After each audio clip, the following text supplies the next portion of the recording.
Recently, I've been doing a lot of hunting in the state of Missouri, and looking into hunting in other states really makes you kind of truly understand the depth of the Department of Conservation of different states that they go through, really to, I guess argue, to meet their mission of natural resource conservation.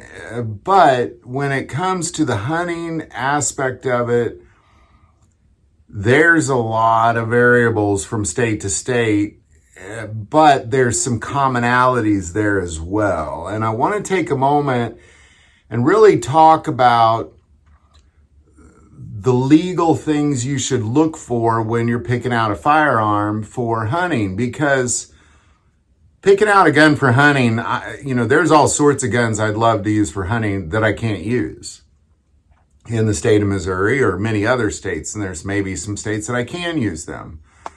So I want to kind of address the things that you really want to look for, because oftentimes what we do is we go out and we buy a gun and then we start looking into hunting. So it's really important that you kind of understand before you buy that gun, what are the legal things that you should be looking for, regardless of what state you're in. I believe these are commonalities that you're going to find no matter what state.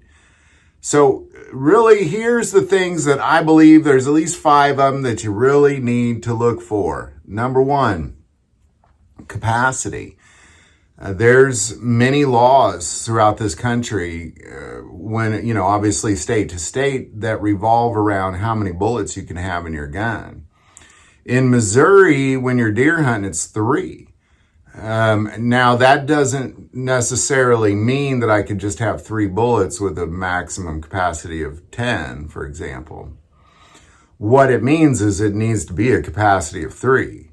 So a shotgun I use for hunting takes magazines, so I got a 2-round magazine. That way I can have 1 in the chamber and 2 in a magazine, and that's really the right way to do it in the state of Missouri. So before you go hunting, before you go pick out that gun for hunting, make sure you understand what your capacity rules are, where you're going to go hunting. Typically it's 3. That's fairly typical. So, just kind of figure that out. Like, for example, the shotgun I use, if I had other magazines on me, I could obviously put more rounds through it. But when I go hunting, I just have that 1 2-round magazine on me.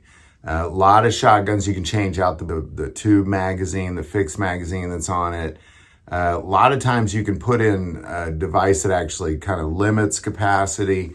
So, just because the gun you picked isn't a 2-shot doesn't mean you can't use it. You just got to maybe do some modifications while you're hunting. And they're temporary modifications too, kind of like the magazine.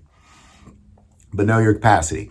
Number 2, caliber. Now, this may seem like a no-brainer because you're thinking to yourself, well, I'm going to pick the caliber based on what animal I'm hunting.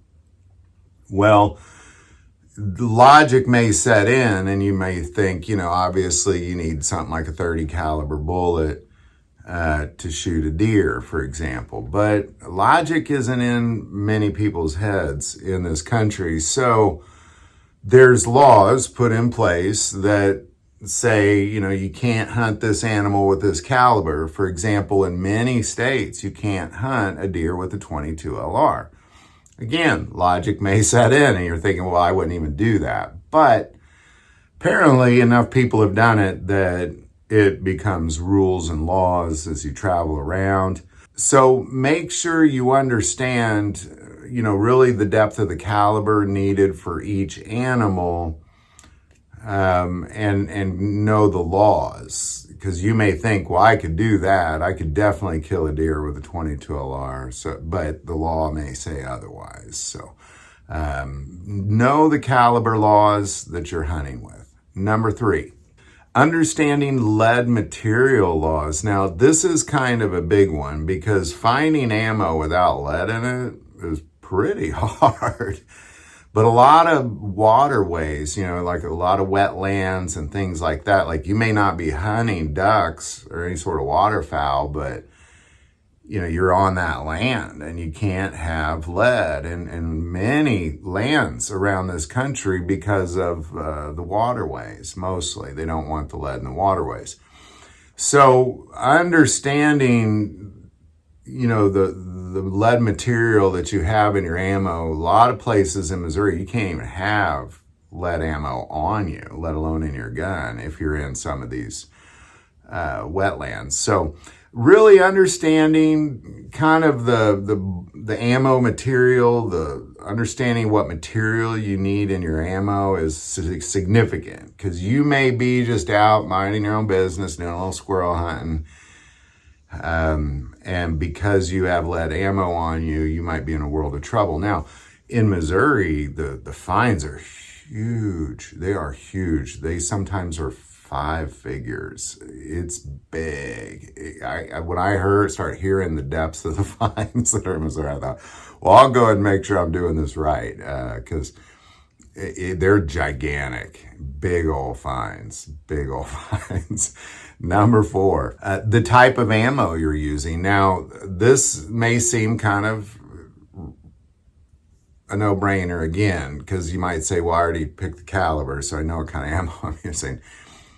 But there's different areas that won't allow certain things like single projectiles. So, for example, an area that I hunted just last week, there are no single projectile firearms allowed. So, in other words, shotgun with some sort of shot in it, like not a deer slug. But you could use, anything else as long as it's got multiple projectiles in the one round. So, kind of understanding this aspect of it is really important when you're picking out a gun. So unless you had a shotgun, you couldn't hunt in that area at all.